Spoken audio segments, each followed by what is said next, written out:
हम्म। नमस्कार दोस्तों, स्वागत है आपका आलू का आत्मज्ञान चैनल पर। दोस्तों, जैसे कि आपने थंबनेल में पढ़ा ही होगा कि क्या डेस्टिनी यानी कि हमारा भाग्य पहले से ही निर्धारित होता है। तो दोस्तों, मैं ये कहना चाहती हूँ कि हाँ, हमारी जो डेस्टिनी है, हमारा जो भाग्य है, वो पहले से ही निर्धारित होता है।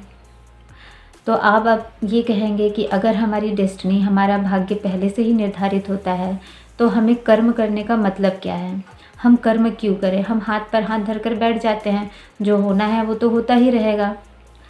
एक तरह से दोस्तों आपकी बात भी सही है कि अगर डेस्टिनी हमारी पहले से ही निर्धारित है तो हमें कर्म करने की ज़रूरत क्या है। लेकिन दोस्तों, मैं आप लोगों को ये बताना चाहती हूँ कि जो डेस्टिनी होती है ना, उसे बदलने की ताकत हमारे हाथ में दी गई है। ठीक है, हमारा भाग्य निर्धारित है, हमारी डेस्टिनी निर्धारित है, लेकिन उस भाग्य को बदलने की क्षमता भगवान ने हमारे हाथों में दी है। ठीक है, इसलिए कहा जाता है कि ठीक है, आपका जीवन, आपका भाग्य निर्धारित है, लेकिन उसे आप परिवर्तित कर सकते हो। कैसे? अपने कर्म के आधार पर। अगर आप अपने जो भाग्य है उसको परिवर्तित नहीं कर पाते तो भगवान कर्म का सिद्धांत ही क्यों देते। ठीक है, अगर कर्म उन्होंने करने को कहा है, इसका मतलब है कि आप अपने भाग्य को परिवर्तित करने की शक्ति रखते हैं। इसलिए भगवान ने हमें कर्म करने का अधिकार दिया है। और ये जो अधिकार है दोस्तों, वो किसी और को नहीं, सिर्फ हम मनुष्यों को दिया है। हम देखते हैं कि जो जानवर होते हैं, उन लोग जैसा उनका जीवन है वो वैसे ही करते हैं, खाना पीना, घूमना, सोना, प्रजनन करना, बस इतना ही करते हैं। लेकिन मनुष्यों के लिए सिर्फ इतना ही नहीं है। ठीक है, उनके जीवन में खाना पीना, प्रजनन करना, रहना, सोना, काम करना, ये भी है, लेकिन उसके अतिरिक्त भगवान ने हमें एक ऐसी चीज़ दी है जिसका इस्तेमाल करके हम अपने कर्मों को और अच्छा कर सकते हैं। हम अपने कर्मों के द्वारा अपने भाग्य में लिखी चीज़ों को बदल सकते हैं। और वो एक चीज़ है हमारी बुद्धि, और वो एक चीज़ है विवेक।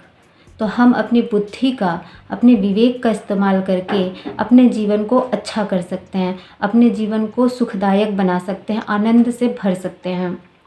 तो दोस्तों, जैसा कि मैंने कहा कि डेस्टिनी और हमारा भाग्य पहले से ही निर्धारित होता है, तो हम उस पर कर्म कैसे कर सकते हैं। तो दोस्तों, छोटा सा मैं एक एग्जांपल देती हूँ कि जैसे अगर आपकी डेस्टिनी में ये लिखा हुआ है कि भैया कोई व्यक्ति जिसे हम जानते भी नहीं हैं, वो आपको आकर के दो बातें सुना करके चला जाता है, या ये कहिए कि कोई टॉन्ट मार करके चला जाता है, तो उस वक्त उस टॉन्ट का या उन बातों का आप किस तरह से रिप्लाई करते हो, आपका रिएक्शन क्या होता है, ये आपका कर्म होता है। अगर आप उनकी बातों का वैसे ही रिप्लाई करते हो जैसा उसने किया है, तो ये एक तरह का कर्म है। और अगर आप उनकी बातों पे चुप रहते हो, ये एक तरह का कर्म है। या उनकी बातों पे और डबल रिएक्शन देते हो, तो ये एक तरह का कर्म है। तो आप पे डिपेंड करता है कि जब कोई आपके साथ कुछ गलत व्यवहार करता है या कुछ बातें बोलता है, तो उसके रिएक्शन में आप क्या व्यवहार करते हैं, ये हमारा कर्म निर्धारित करता है। क्योंकि अगर हो सकता है कि उसने अगर कोई छोटी बात बोल भी दी है, तो अगर आप चुप रह जाते हो तो वो सिचुएशन वहीं पे शांत हो सकती है। और अगर आप दो बातें और ज़्यादा बोल सकते हो तो उससे वो सिचुएशन और बढ़ सकती है।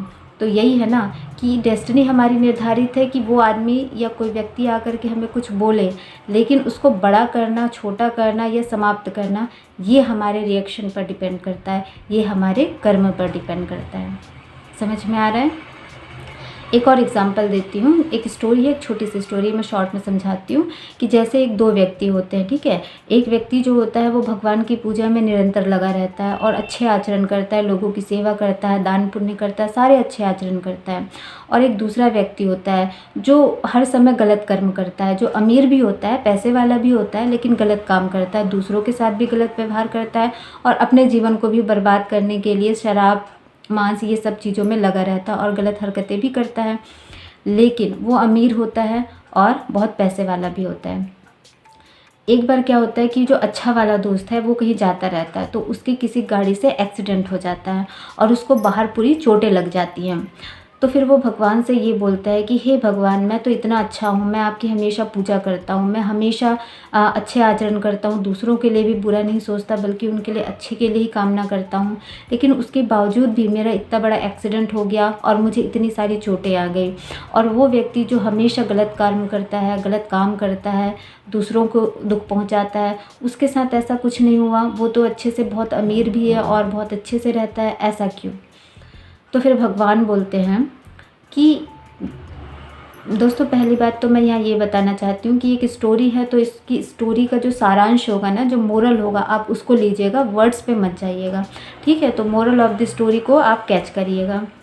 तो फिर भगवान बोलते हैं कि देखो, पूर्व जन्म में आप जो थे उन्होंने इतने बुरे कर्म करे थे, इतने बुरे कर्म करे थे कि इस जन्म में जो है आपको उस एक्सीडेंट से मृत्यु को प्राप्त होना था।